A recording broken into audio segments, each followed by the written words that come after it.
ओम जय श्री हरि। ओम कृष्णाय वासुदेवाय हरये परमात्मने प्रणतः क्लेशनाशाय गोविंदाय नमो नमः। मेरे प्रिय मित्रों, शुभचिंतकों, माननीयों एवं आदरणीयों, सभी को आत्मिक दृष्टि से सादर प्रणाम। और भगवत कृपा से ये प्रेरणा हुई कि मैं कुछ प्रकाश डालूं। देखिए, मैंने पहले भी कहा है कि ज्ञान के मद में अभिमान मद आते देर नहीं लगती है। और जब महाकवि ने पहले ही कह दिया कि कवित विवेक एक नहीं मोरे, सत्य कहूँ लिखी कागद कोरे, ये उन महाकवि का वचन है जो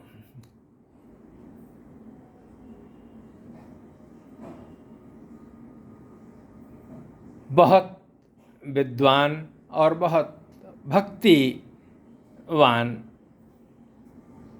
माने गए हैं, समझे गए हैं। और मेरे जैसे लाखों करोड़ों लोग उनके रामचरित्र का, उनकी राम भक्ति का यश गान करते हैं और आनंद में रहते हैं।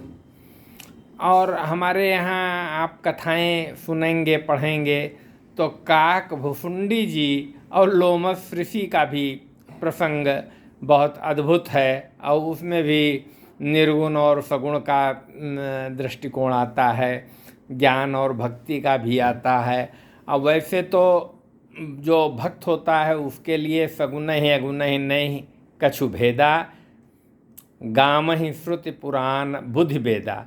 अगुण और सगुन में कोई भेद नहीं है।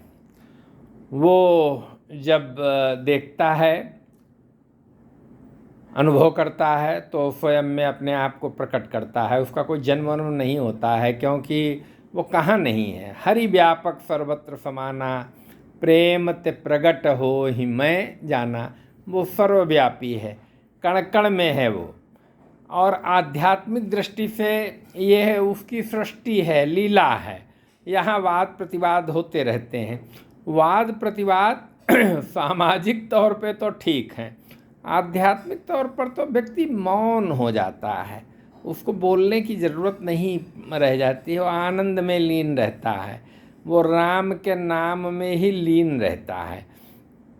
आप राम कहें, कृष्ण कहें, ओम नमः शिवाय कहें, क्योंकि भगवान शंकर तो उन्हीं का जप करते रहते हैं। महामंत्र जो जपत महेशु, काशी मुकुट हेतु उपदेशु। वो तो राम नाम जपते रहते हैं। उन्होंने ही सहस्त्र नाम राम को माना है। विष्णु सहस्त्र नाम राम रामेति रामेति रमे रामे मनोरमे, सहस्त्र नाम तत्तुल्यम राम नाम वरानने। ऐसे भगवान शिव भी उनकी आराधना में लीन रहते हैं। और कृष्ण भी यही कहते हैं कि पुरुषों में उत्तम पुरुषोत्तम राम मैं हूँ। तो किसी भी प्रकार की टीका टिप्पणी उचित नहीं प्रतीत होती है, क्योंकि हम त्रिगुणमयी माया में रहते हैं। सत्वगुण, रजगुण, तमोगुण के अधीन हम जितने भी जीव हैं, वो मनुष्य के रूप में हों या किसी अन्य रूप में हों, वो त्रिगुणमयी माया के अधीन रहते हैं। और अभिमान का त्याग कर पाना बहुत कठिन है। मैं आपको कथाओं के बारे में अपने भाव साझा करता रहता हूँ, और उसको सामाजिक संदर्भों में भी जोड़ने का प्रयास करता हूँ, क्योंकि एक सामाजिक व्यक्ति हूँ, एक नागरिक हूँ राष्ट्र का। तो समाज के प्रति भी जिम्मेदारी है और राष्ट्र के प्रति भी जिम्मेदारी है। और बहुत टेक्निकल होने की ज़रूरत नहीं है, भाव ग्रहण करना चाहिए। भगवान भाव के भूखे हैं, भगवान भाव के भूखे हैं। और भगवान स्वयं कहते हैं कि नाहं वसामि वैकुंठे नाहं योगिनां हृदयेन च मद्भक्ता यत्र गायन्ति तत्र तिष्ठामि। जहाँ पर भी भक्तगण मेरे नाम का जप करते हैं मैं वहीं उपस्थित रहता हूँ। मुझसे कोई त्रुटि अगर हो जाए तो आप उसको क्षमा करिएगा। नाहं वसामि वैकुंठे योगिनाम हृदयेन च मद्भक्ता यत्र गायन्ति तत्र तिष्ठाम। वहीं पर मैं विराजता हूँ। और भक्ति में विनम्रता होती है, वहाँ पर अभिमान नाम की चीज़ नहीं रहती। अगर हृदय में भक्ति है तो वो किससे द्वेष करेगा, क्योंकि भगवान राम ने ही कहा है सब मम प्रिय सब मम उपजाए सबते अधिक मनुज मोहि भाए। अब जब सब उन्हीं के उपजाए हुए हैं तो हम किससे द्वेष करें, हम तो सबसे प्रेम करना चाहिए हमें। अब वो तो सामाजिक तौर पे जब हम रहते हैं तब हम में राग द्वेष काम क्रोध मद लोभ मोह ये सब उत्पन्न होता है।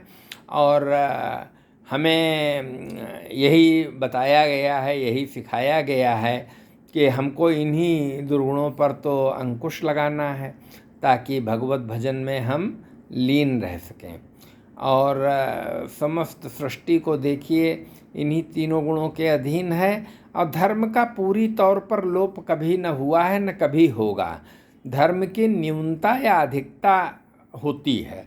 आजकल अधर्म आपको ज़्यादा दिखता है आप सामाजिक दृष्टिकोण से जब देखते हैं, लेकिन आप जब विश्लेषण करेंगे बुद्धि में, क्योंकि हमारे यहाँ चिंतन और मनन करना चाहिए, बोलना बहुत नहीं चाहिए, मौन ही रहना चाहिए। और मौन में ही आनंद है। और मौन में आपकी हर श्वास राम नाम में लीन रहनी चाहिए। क्यों, और किसी भी अवस्था में हो कैसे भी हों, क्योंकि हमारे यहाँ बहुत सारी पद्धतियाँ हैं। कर्मकांड की अलग अलग है और सामान्य रूप में अलग है। और महाकवि ने तो पहले ही कह दिया है कि यही कलिकाल न साधन दूजा जोग यज्ञ जप तप व्रत पूजा। राम ही सुमिरिय गाइय राम ही संतत सुनिय राम गुण ग्राम ही। और भाएँ कुभाएँ न खालसहूँ नाम जपत मंगल दस दिसहूँ। किसी ने महाकवि तुलसीदास जी से कहा आप राम नाम कहते हैं और राम का क्या है, तो दो चौपाइयाँ हैं, उल्टा नाम जपत जग जाना वाल्मीकि भे ब्रह्म समाना। आप चिंतन मनन करिए, वाल्मीकि जी मरा मरा मरा कह करके राम राम राम हो गया, उन्होंने ब्रह्म को जान लिया। बृहदारण्यक उपनिषद में यही बात आती है, अथा तो ब्रह्म जिज्ञासा। ब्रह्म को कोई जान नहीं सकता है, ब्रह्म को जानने की जिज्ञासा मात्र है तो आप समझ लीजिए आप ब्रह्म में लीन हो गए और मौन हो जाइए।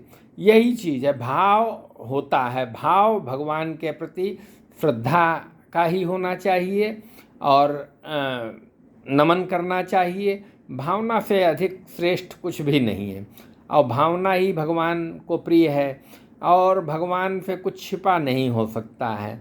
ज्ञान का मद बहुत महत्वपूर्ण नहीं है, ज्ञान की अपनी सीमा है। और भक्ति तो श्री राम जी के चरणों में लीन रहती है, उसको कोई अभिमान की बात ही नहीं है।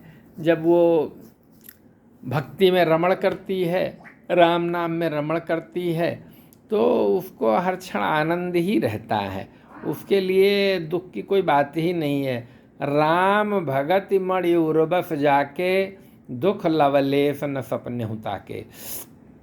राम भगति मणि, राम की जो भक्ति है वो मणि के सदृश मानी गई है। और मणि आप देखते हैं वो स्वयं प्रकाशमान होती है।